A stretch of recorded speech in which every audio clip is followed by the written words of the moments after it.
Bienvenidos, mi nombre es Carlos Santoranz, soy profesor del Departamento de Física, Matemática y de Fluidos y voy a contar cómo presentar un trabajo científico, un trabajo fin de grado, fin de máster, un proyecto fin de carrera, una tesis doctoral, etc. O también, por ejemplo, una presentación a un congreso.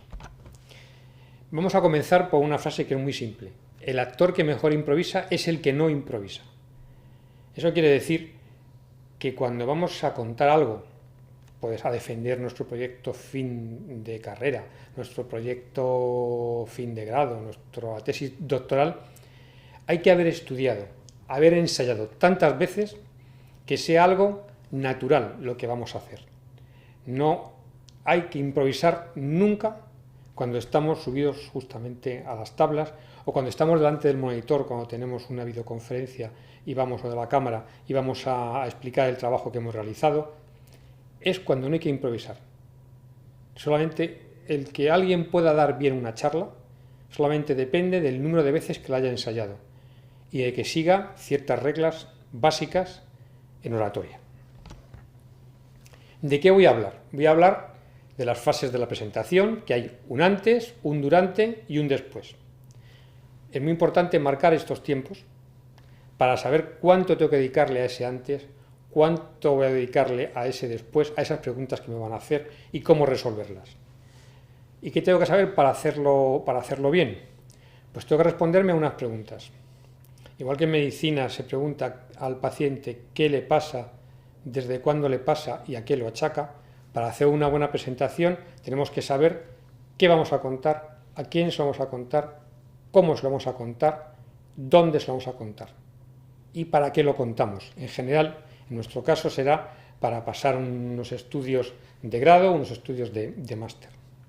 Tener en cuenta que comunicar e informar es muy diferente, que no es lo mismo, y que además comunicamos muchas cosas de forma inconsciente. Nunca sabremos cuántas cosas comunicamos de forma inconsciente. Y por último, hay que aprender de los errores, de todos ellos, y que podemos mejorar con el tiempo.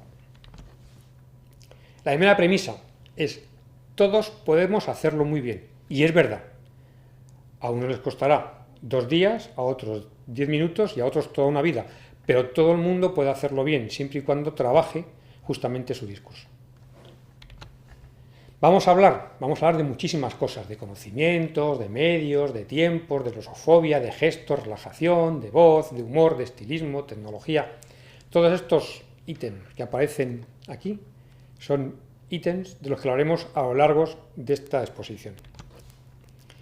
Y como siempre, pues tendremos que transmitir a la audiencia cuál es la introducción a nuestro problema, qué es lo que hemos hecho, qué objetivos nos hemos propuesto, el material, el método, los resultados, las conclusiones y posiblemente seremos capaces de abrir nuevas líneas, si nos dedicamos a un trabajo de investigación, podemos abrir nuevas líneas de investigación con el trabajo que hemos realizado.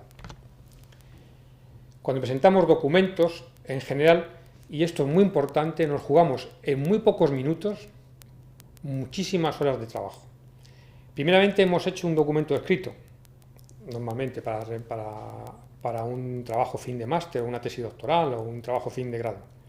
Esas horas que pasamos las vamos a defender en pocos minutos, 10 minutos, media hora. Son muchas horas de trabajo para no tomarnos muy en serio qué es lo que vamos a contar. Cuando uno es una persona que da clases o se dedica a investigación, también se juega el prestigio cada vez que va a contar algo en algún congreso. Por eso es tan importante, si uno se juega mucha parte de su vida científica o su vida profesional en pequeñas presentaciones. Una de las ventajas es que esas palabras, ese discurso se lo lleva al viento. Alguien puede tomar notas, pero habitualmente al cabo de los pocos minutos, de las pocas horas, se ha olvidado la parte principal del discurso, esas cosas que no hicimos bien. Sin embargo, el documento escrito queda para siempre. Y una cosa a destacar, que es que hay que trabajar tanto o más, quizás excesivo, pero por lo menos tanto como en el documento escrito para hacer una buena presentación, incluso de 10 minutos. Pues en la presentación no es coger el texto, cortar ese texto y llevarlo directamente a un medio como puede ser cualquier presentación electrónica. Ni es copiar ni es pegar. es algo que tiene vida propia y que necesita de ese estilo diferente que no tiene exactamente ese documento. Hablar bien en público, como lo comentamos, lo puede hacer todo el mundo. Simplemente consiste en mejorar, repetir, pulir esos defectos, pulir esas muletillas que nos aparecen, controlar la respiración, controlar la visión, controlar esa mirada que hacemos al público, con la que increpamos o preguntamos si lo entienden o no lo entienden. Eso consiste también en reconocer los defectos que tenemos y trabajar esos defectos. Y dos cosas muy importantes. Soy la persona que mejor se ha preparado mi charla. Nadie mejor que yo se la ha preparado. Con lo cual llevo ventaja de partida. Y una cosa muy importante es que si hay una cosa que no sé, no debo de intentar resolverlo en ese instante. Eso se llama improvisar. Simplemente me doy unos segundos, un silencio como este. Soy capaz de razonar o de pensar en ese instante si puedo resolverlo o no. Y si no soy capaz de resolverlo, simplemente digo, no lo sé, tengo que pensarlo con mucho más tiempo. Y es una pregunta muy interesante, siempre hay que decirlo, que la pregunta es muy interesante. Una pregunta muy interesante, pero no llego a ninguna conclusión en este instante. Es mucho mejor no meterse en charcos porque si no uno se pondrá perdido. Como antes hablaba, el esquema temporal tiene un antes, un durante y un después, y el esquema en la actuación responde a las preguntas que antes citábamos. ¿A quién va dirigido? ¿Qué es lo que vamos a contar? ¿Para qué lo vamos a contar? ¿Cómo lo vamos a contar? Esos van a ser los medios. ¿Dónde vamos a contarlo? Muy importante. Hay que saber dónde se va a contar para poder hacer una buena presentación. ¿Y cuánto va a durar? Otro de los grandes problemas de los oradores. El tiempo, el marcar el tiempo y el conseguir actuar, transmitir esa información en el tiempo que tenemos asignado. Vamos a poner en contexto lo que es la oratoria, lo que es esa forma de transmitir esas ideas. La oratoria, podemos ver aquí la definición, es el arte de expresarse con propiedad, de deleitar, persuadir, conmover y por último convencer con palabras. Frente a la oratoria hay justamente algo que se plantea como el problema, ese miedo escénico, ese nerviosismo, ese complejo, ese temor a hablar en público, que se llama glosofobia. Este temor, este miedo escénico, se puede resolver y se puede superar. Y se supera con trabajo y repetición de lo que vamos a hacer días más tarde. Podemos hablar de que hay tipos de oradores, simplemente a los que se les escucha, a algunos a los que no se les puede escuchar y a otros a los que no se puede dejar de escuchar. Espero que después de seguir esos consejos sean de estos últimos, y si no, por lo menos a los que se les escucha. Esta oratoria, esto que hablamos, que vemos aquí a Demóstenes, tiene dos partes fundamentales. Hay una parte racional. Yo transmito un mensaje que he aprendido y que intento llevar al público, lo que es al auditorio, a la audiencia que tengo. Hay una parte emocional, mi movimiento de manos, mi movimiento de ojos, mi postura frente al público que está presente, frente al tribunal. Por eso no solamente es un trabajo racional, es un trabajo también de cuidar la emoción, de saber lo que quiero transmitir en ese instante dado. No quiero transmitir miedos, ni quiero transmitir la sensación de no saber, de no conocer, de no ser capaz de mostrar. Eso es lo que no quiero transmitir, y eso es un trabajo que es no racional. Entonces es un control emocional e instintivo de mis movimientos, de aquello que habitualmente no controlamos. Y eso solamente se hace de una forma, una buena preparación y un ensayo continuo. En las dos partes, en la parte previa, en el antes, en la preparación, gobierna el consciente, siempre. Tenemos esquemas, somos capaces de escribir, somos capaces de hacer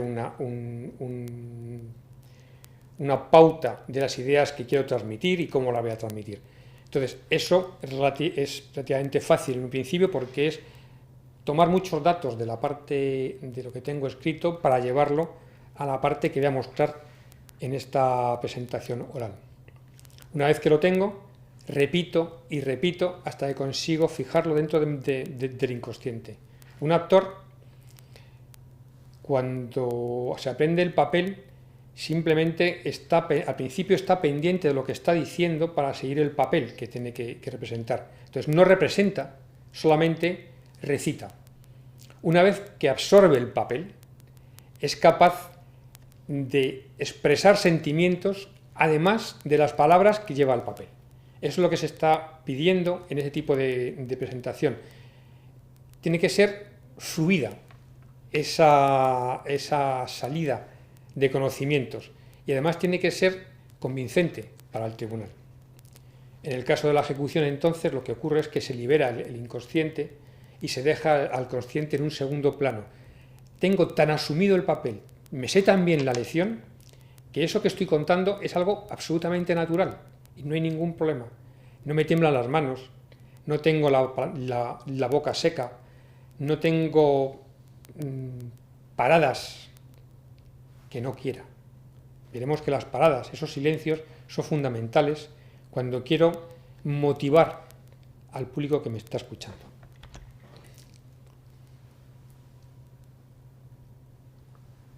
Entonces, tenemos unas ciertas recomendaciones. En primer lugar, evidentemente, hay que conocer el material que tengo, el material que he confeccionado para contarle al tribunal en general o contar al público qué es lo que voy a explicarles. Conocer el auditorio, tengo que conocer el entorno, tengo que conocer los medios técnicos que voy a utilizar o de los que dispongo en la sala donde vaya a hablar, que puede ser con público en directo o puede ser, como ocurre normalmente algunas veces en la universidad, a través de una videoconferencia, a través de Skype, etc. Tengo que conocer bien a la audiencia y eso es fundamental cuando uno tiene un tribunal. Cuando uno va a un tribunal a pasar el trabajo fin de grado o el fin de máster o un doctorado, lo que es importante es que antes, con antelación, la persona que va a desarrollar esa presentación haya mirado quiénes son los miembros del tribunal, conozca sus nombres y que haya buceado, por ejemplo, por internet para ver cuáles son sus áreas de interés, porque las áreas de interés de los profesores que forman parte del tribunal son áreas de interés de las preguntas. Entonces, evidentemente, lo que hay que hacer es buscar cuáles son esas áreas, cuáles son las preguntas que podría hacer poniéndonos en el lugar de cada uno de ellos y prepararlas con antelación. Eso evita muchísimos disgustos. Si un profesor se dedica a la termodinámica o es profesor de arte románico de la zona de Palencia, pues habrá que tomar un cierto interés por conocer cuáles son sus inquietudes, en qué ha trabajado, porque sus preguntas estarán muy relacionadas con aquello con lo que trabaja él. Luego hay que, digamos, soñar dando el discurso. Hay que verse en el sitio y cómo colocarse, cómo moverse, hasta dónde puede moverse, hasta dónde puede llegar, hasta dónde no puede llegar, cómo vas a ir vestido, cómo te vas a colocar. Eso es muy importante porque da seguridad, es una especie de experiencia previa. Y luego hay que disfrutar contando lo que sabes. Es muy importante que uno se crea a sí mismo, se crea qué es lo que está contando y sea para él tan evidente que sin necesidad de que sea vehemente en la explicación, sí sea convincente. Y luego la última, que es la 5 más 1 más 1 más 1 más 1, es practica, practica, practica antes de esa actuación. La técnica para llegar a las personas que nos escuchan es la siguiente. Voy a decirles desde el principio qué es lo que voy a decir. Ustedes son capaces, no importa quién, de dar una buena charla y de hacer un buen papel explicando su trabajo de fin de grado o de fin de máster, su tesis doctoral. Se lo digo y les voy a decir qué es lo que han oído. Repito de nuevo aquello que quiero que se quede. Es decir, repetir los puntos importantes para que sepa que lo son. Y lo diré al principio y lo repetiré al final. Lo que digo al final es lo más importante porque es lo que más se queda. Entonces es fundamental repetirlo al principio, repetirlo al final y recordarles que lo que están escuchando no es más ni menos que algo para que entiendan unas ideas muy simples. Hay reglas de oro para llegar a buen puerto. En primero, no intentes contar todo lo que sabes. Déjate algo para después, porque si no las preguntas estarás perdido.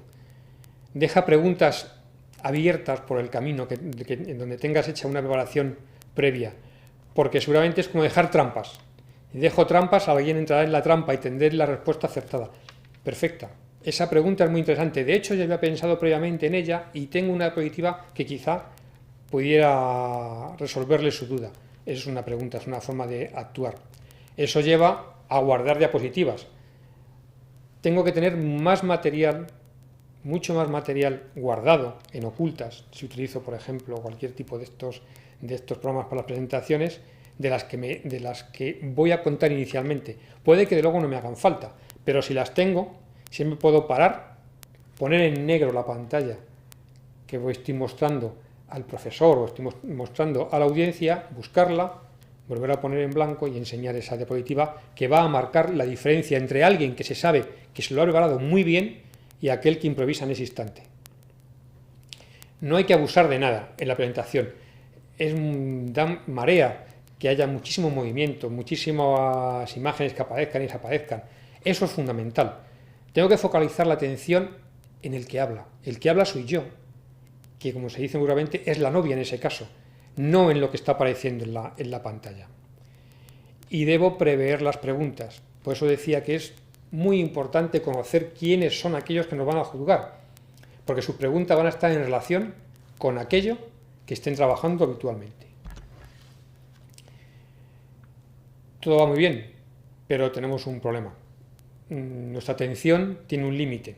Somos capaces de estar concentrados, nosotros que hablamos, y el que está sentado en la mesa para juzgarnos también un cierto tiempo. Si vemos aquí la curva de la atención en tanto por ciento, que es una medida de cuánto está de atento la persona que está escuchando frente al tiempo en minutos, vemos que hay una especie de calentamiento que dura entre 5 y 10 minutos, que es lo que yo utilizo o utiliza cualquier orador en esa introducción. A partir de ahí llega un plató que está alrededor del 100% hasta unos 25-30 minutos. De eso depende, digamos, de la práctica. Pero a partir de ahí esa atención cae a niveles mucho más bajos. Entonces, no por hablar mucho más vamos a conseguir mayor atención del público que nos está escuchando. Salvo que hagamos cosas como que hacer inflexiones en la voz, hacer silencios, para conseguir llamar la atención del público y volver justamente a estadios iniciales. Para eso hay que dominar la escena, los medios, el entorno y el auditorio. Y sobre todo, ser capaz de autodefenderse de esa especie de agresión que significa contar algo en público, esa glosofobia, ese miedo a aparecer en público, que es relajarse, no se consigue antes de la presentación o en los primeros minutos, a concentrarse y estar pendiente exclusivamente de lo que estamos haciendo. Para eso hace falta una cierta oscuridad en la sala habitualmente y un silencio.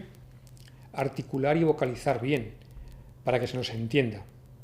Dominar los silencios, que ya veremos que son muy, muy importantes, y matizar, dramatizar, mover, no de forma excesiva, pero sí lo suficiente como para llamar la atención de ese público en la interpretación de las ideas.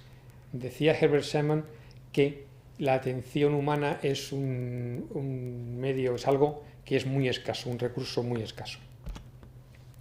¿Y cómo hacerlo?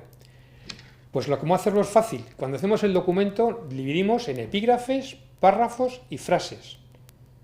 Pues en algún programa al estilo del PowerPoint, trasladamos los epígrafes a las cabeceras de la diapositiva, los párrafos a los ítems y las frases a los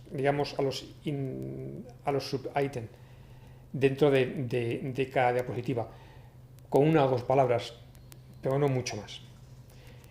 Y veremos lo de las palabras y las frases, porque en las presentaciones no hace falta escribir mucho, hace falta escribir lo justo, para que quien nos vea me escuche y no me lea.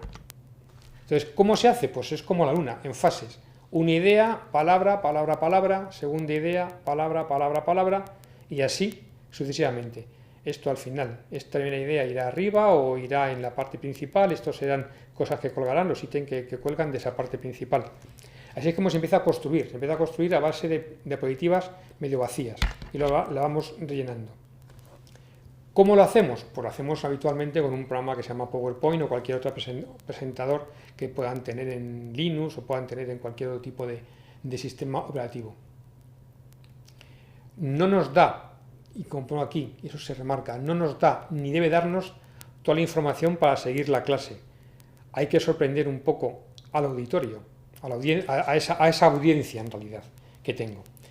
Eso no es cierto en esta presentación, puesto que yo quiero que quede aquí, para que ustedes después puedan revisarla. Entonces hay mucho más texto del que debería. Pero habitualmente cuando uno hace una presentación no debe de hacer eso. Debe de dejarlo porque eso es fundamental. Una palabra, 2 palabras me generan frases.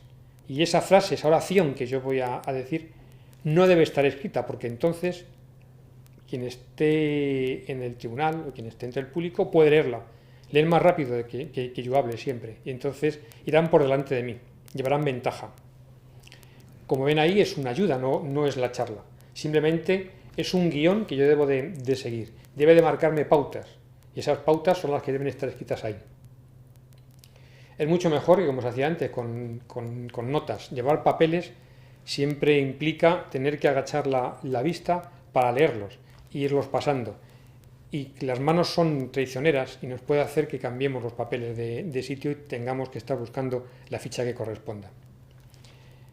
Es inútil, como les decía, cuando se leen las diapositivas. No sirve para nada si el público puede leer todo lo que yo voy a contar antes de que yo lo cuente. Van por delante de mí y eso significa darles ventaja. Y hay que diferenciar, el PowerPoint no es el fondo de lo que estamos haciendo, simplemente es una herramienta.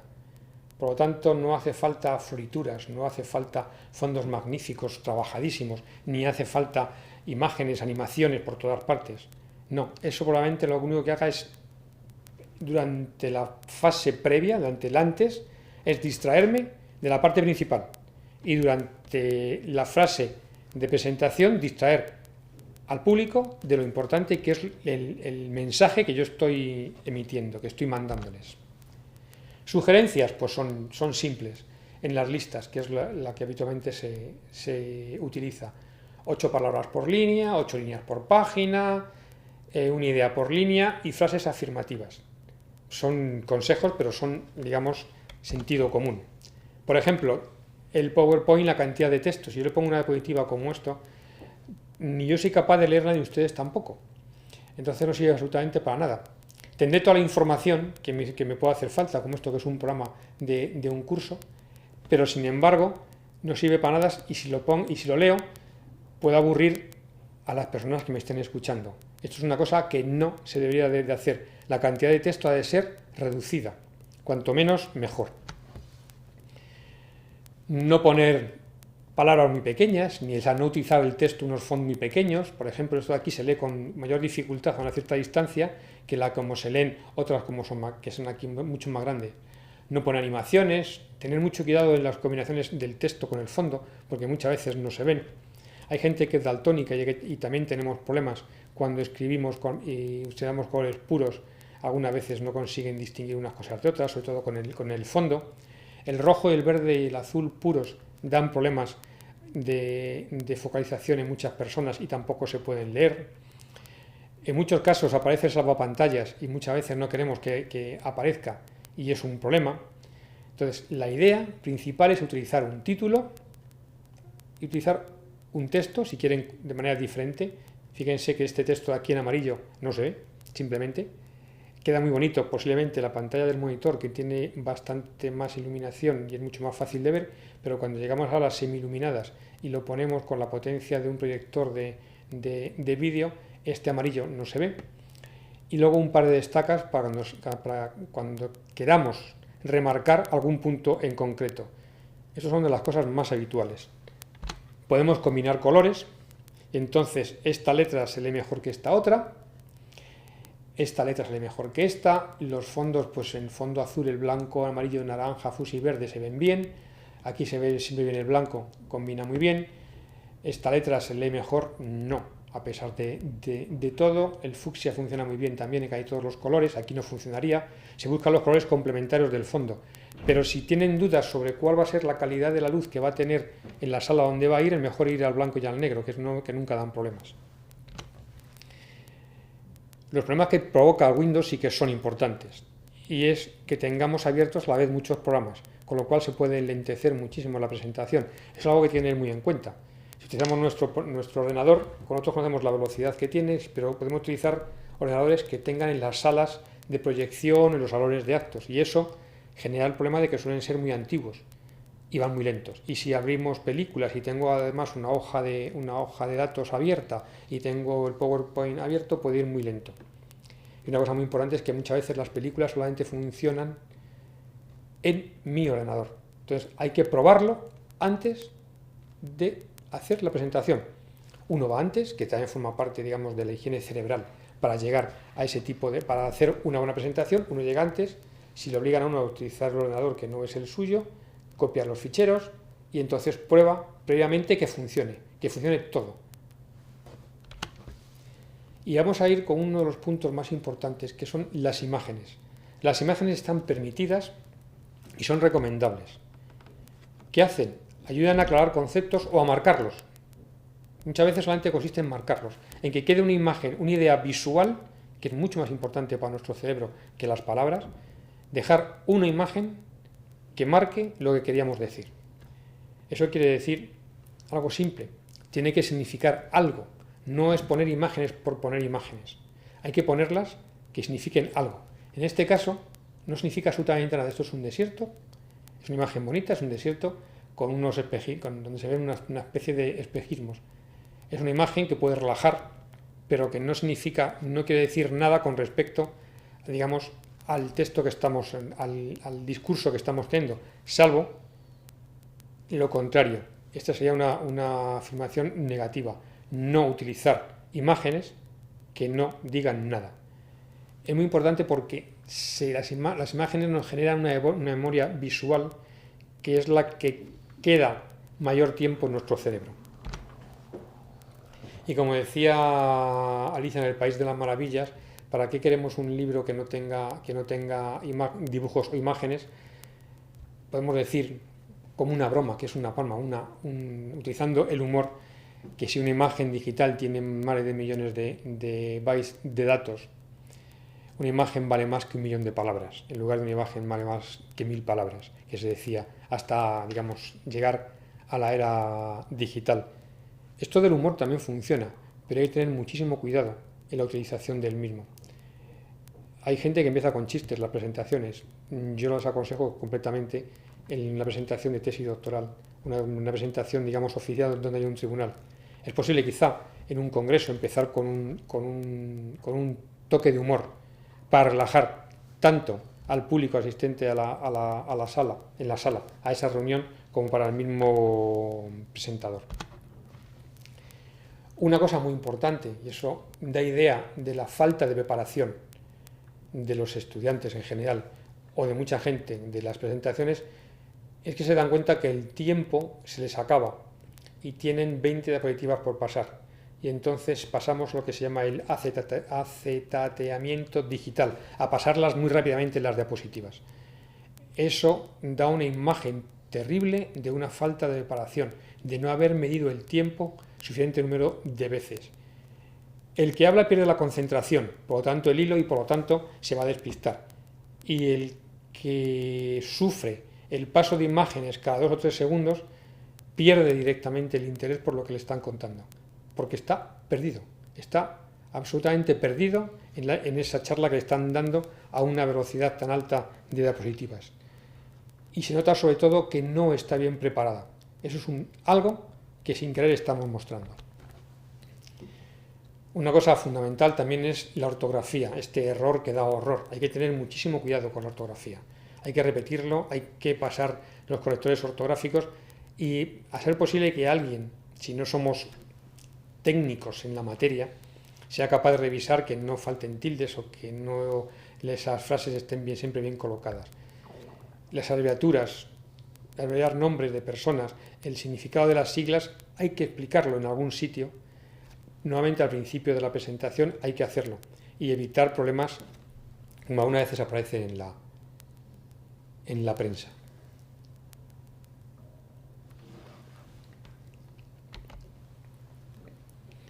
Estamos todavía en el antes y la pregunta es ¿cuánto va a durar? tenemos una idea de que nada, me siento enfrente del ordenador, paso las diapositivas y me voy contando a mí mismo qué es lo que voy a explicar en la presentación. Eso no funciona, nunca. Pensamos muy rápido y cuando pensamos tan rápido, habitualmente el tiempo que le dedicamos pueden ser 20 minutos, total tengo 22 minutos, perfecto, lo he hecho muy bien. No, hay que hacerlo en voz alta y hay que hacerlo a ser posible delante de alguien, porque así vamos a vocalizar y vamos a tener tiempo suficiente. Necesitamos respirar y necesitamos hacer pausas. Hablamos muy rápido, hablamos muy lento, hablamos sin variaciones. Por ejemplo, has ensayado en voz alta solo delante del monitor y para ti no vale, te has grabado, como hablo, relanto, repito. Eso no vale, no estamos interpretando el papel, estamos simplemente con un tono absolutamente monótono. Hay que subir y bajar el tono, hay que cambiar la forma de la voz y hay que callar de vez en cuando pasamos de un tema a otro. No hay cosa más horrible que tengan que cortarte porque excedes en el tiempo o pedirte que lo repitas porque has sido tan rápido y has contado tan pocas cosas por no habértelo preparado que has hecho en 10 minutos lo que tenías que haber contado en 25. ¿Qué significa?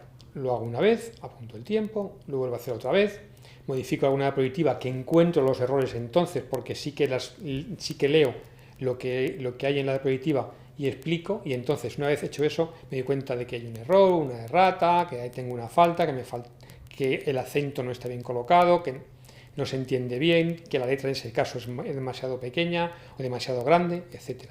Se repite una vez, otra vez, marcando tiempos y siempre en voz alta. Como antes decía, preparación. ¿Cuánto va a durar? No importa, lo mido. Decía Churchill que hay que estudiar 100 para hablar 10. Aquí ocurre lo mismo, hay que hacerlo. Hay que gastar 100 para poder hablar 10 minutos. Entonces, como mínimo, una relación 3:1. O sea, hacerlo 3 veces no estaría de más. Eso es lo mínimo. Y hay una forma bastante terrible de saber cómo habla uno. Y se llama el test de autoevaluación. Cojo una grabadora y me pongo a hablar. Después de 2 minutos cierro la grabadora. Transcribo en papel lo que he dicho y después de ello lloro, porque normalmente lo que decimos está bastante mal expresado. No existen signos de puntuación, no existen, silencios mínimos de respiración, juntamos ideas, saltamos de una a otra sin ningún control. Otra cosa es hablar frente a un espejo. Cuéntenle al espejo durante un par de minutos lo que van a hacer. Verán que es terrible mantenerse a sí mismo la mirada. Y ahora empezamos. Ya hemos visto nuestra aula, tenemos nuestro software, nuestro programita, nuestro fichero dentro del ordenador y empezamos. ¿Y cómo empezamos? Habitualmente hay un tribunal en estos casos, pero lo normal es empezar saludando. Buenos días, buenas tardes, buenas noches, mi nombre es fulanito de tal, soy estudiante de tal rama y estoy aquí para hacer la presentación de mi trabajo para la obtención del título de doctor, de graduado o de máster en tal cosa. Ese minuto de presentación es relajante porque me lo sé perfectamente y eso hace que los siguientes minutos, que son muy importantes, sean más sencillos. A partir de ahí, a lo mejor es necesario agradecer a alguien la labor o los aparatos prestados o el apoyo durante el trabajo realizado. Ese es el instante, ahí y al final. Y a partir de ahí, es lo que decíamos antes, voy a contarles en pocas palabras qué es lo que voy a explicar. Pues voy a explicarles cómo dar comienzo a una presentación, cómo llevar la presentación a buen término y en qué parte se divide esa presentación y cuáles son los ítems, las ideas más importantes que yo debo de seguir para conseguir una buena presentación de ese tipo de trabajo. A continuación, quiero explicarles lo que quiero que quede. Y lo que quiero que quede es que todo el mundo pueda hacerlo muy bien si le dedica el tiempo suficiente y se realiza el esfuerzo de repetir una vez y 2 veces y 3 veces y 4 el tiempo que sea necesario, las veces que sean precisas, hasta quedar satisfecho. Es como un ensayo de una obra de teatro. Y las ideas son siempre las mismas. con trabajo soy capaz de llegar a hacer esto. Eso es identificar las ideas principales. Y luego desarrollar la charla alrededor de estas. Eso es como va a empezar la presentación. Ya prácticamente, salvo la parte central, ya habíamos explicado qué es lo que queremos que quede después de esta charla. Empezamos, evidentemente, por la introducción, que no ha de ser técnica, porque también, como veíamos al principio, existe un tiempo de calentamiento, hay que ser estratégica. Entonces, como es estratégica, debo de poner de manifiesto cuál es la importancia del problema, que era un problema difícil, y que ese problema difícil yo he intentado aportar una solución a tal aspecto. De esos primeros minutos, de esa tranquilidad que uno va cogiendo poco a poco, es de lo que depende el final y, digamos, el total de esa charla. Por eso hay que prepararla muy bien, esa introducción, hay que saber muy bien qué puntos lo que quiero tocar, qué es lo que quiero comunicarles de manera repetida, no abusiva, sino repetida, para coger confianza y perder esos nervios. Es fundamental perder esos nervios. Ya estoy tranquilo, he empezado bien y lo que he hecho me lo sé, entonces no es tan complicado. ¿Qué hacemos? Pues pasamos de esa introducción a los objetivos, que han de ser cortos. Hay que escribirlos, o sea, el objetivo nunca puede ser una frase o un párrafo de 10 líneas. El objetivo ha de ser algo concreto. Tenemos una hipótesis y queremos probar algo. Como pongo en la diapositiva, pocas ideas, varias veces y muy claras. Y una cosa muy importante es evitarlos mente. Evidentemente, claramente, cosas así. No debe de ponerse. Es algo que ocurre muy a menudo, pero que queda muy feo cuando se dan ese tipo de explicaciones. Y luego no a las excusas.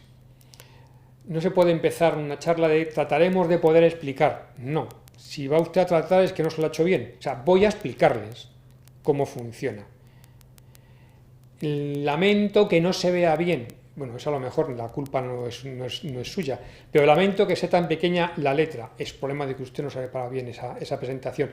Siento muchísimo que el grosor de las líneas de las gráficas sea tan fino. Eso no lo hemos dicho, pero es fundamental que esas líneas de las gráficas sean suficientemente gruesas para que se vean desde cualquier sitio de la sala y no esté el tribunal intentando enfocar con los ojos a ver si consigue ver esas líneas. No se lamenta uno nunca cuando está dando una charla. Hemos llegado a la mitad. Estamos en la parte de material y métodos. No es lo más importante, salvo que el material sea un invento mío o el método sea absolutamente novedoso y cambie la física, la matemática, la biología o la medicina. Simplemente es la parte de herramienta, la parte de instrumentación que nos lleva a obtener unos resultados. Resultados que es la parte importante, porque es la aportación, es el dato, es el hecho, es el número que estamos aportando para poder verificar la hipótesis de partida que teníamos en nuestros objetivos. Y es muy importante distinguir entre resultados y conclusiones. Y la discusión de resultados normalmente se hace una mezcolanza y no es así. Los resultados son esos datos que hemos obtenido. No suelen ser, no suele ocupar más allá de 4 o 5 páginas si hay gráficas que es la que tenemos que mostrarles o alguna tabla donde solamente vamos a marcar de forma manifiesta en otro color y rodeado con, por ejemplo, un círculo rojo, lo que es significativo. Las tablas inmensas no se leen y no se lee tanto número y se pierde el interés. Entonces, cuando lo hagamos, pondremos simplemente una tabla que podemos reducir, no la que sale directamente del ordenador, la reducimos a una tabla 3×3 o 2×2, 4×4, no más, y marcamos nuestro color con un círculo, aquello que es lo que es verdaderamente relevante. Y a partir de ahí, discutimos los resultados, vemos la validez, vemos las limitaciones de lo que hemos hecho y llegamos a las conclusiones, que han de ser, como marcamos ahí, pocas y claras. Eso es muy importante. Se acaba la charla. Conclusiones, puntos a destacar. Siempre el final es lo último que queda. Entonces hay que terminar con una frase que sea clara y con un tono de finalización. Y los resultados han sido estos, con lo que concluyo que hoy es día X de diciembre. Y ya está. Acabamos así. O sea, terminamos con algo que marque claramente que es el final de nuestro discurso. no se le pide, no hay que decir, tienen ustedes alguna pregunta, no dejen ustedes de hacerla, no.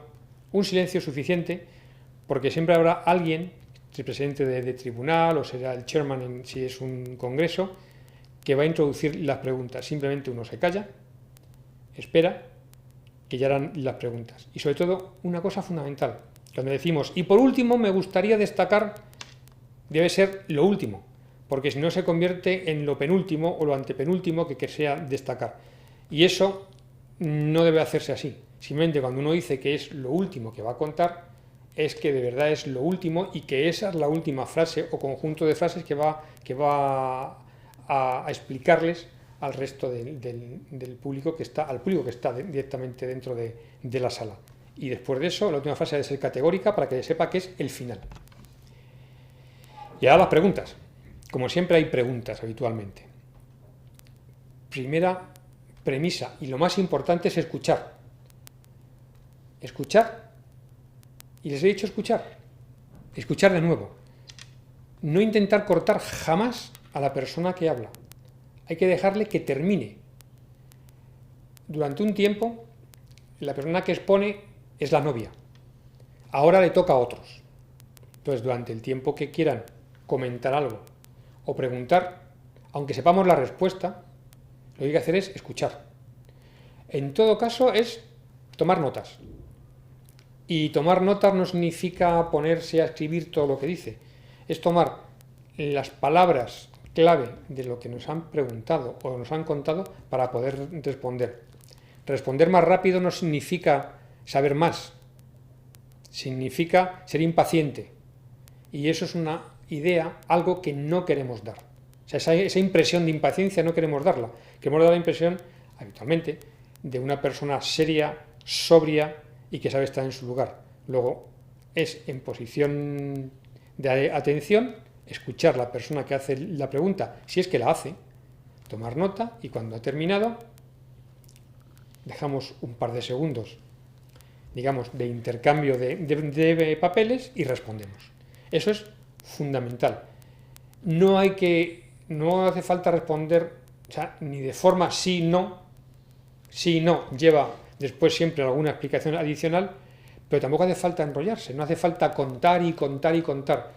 La argumentación ha de ser concisa, objetiva, breve. De esa manera demostramos que nuestro conocimiento está bien estructurado. Y hay que tomarse su tiempo.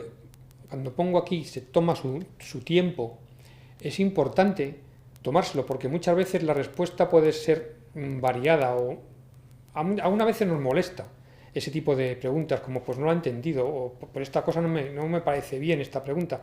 Entonces, no debe relajarse para pensar cuál es la respuesta que debe dar. Y eso se hace pensando, primero. No se piensa directamente mientras que se escucha. Estamos escuchando porque muchas veces en la pregunta va la respuesta. Entonces, escuchamos.